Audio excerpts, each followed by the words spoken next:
আসসালামু আলাইকুম বন্ধুরা, আজকে আপনাদের দেখাবো যে আমরা চার্জারের কয়েল বাঁধের ক্ষেত্রে কি কি ব্যবহার করে থাকি।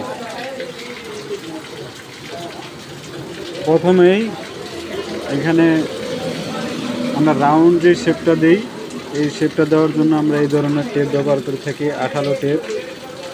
এটা প্রচুর পরিমাণে আঠা থাকে, কটন প্লাস্টার টেপ।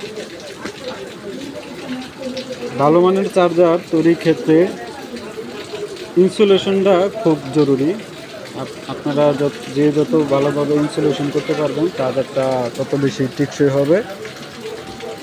আমরা দেখতে পাচ্ছেন যে এখানে যে রাউন্ডটা দিয়েছি, এখানে আমরা এই ধরনের প্লাস্টার টেপ ব্যবহার করেছি, চায়না।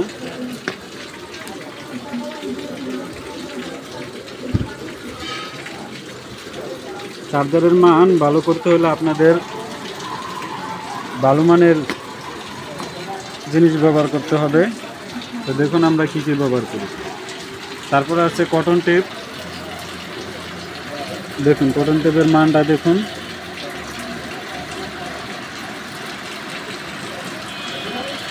ফিনিশিংটা দেখুন। আর তারপর আমরা ইউজ করি মাস্কিং টেপ, তারপরে অরিজিনাল হিট পলি। এরপর এটা সহজে হিটে গলে না, টিকসই আছে অনেক।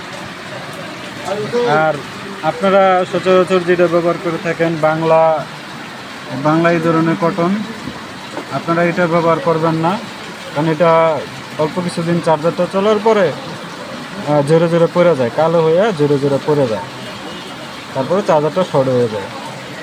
এর জন্য আপনারা ভালো মানের কটন,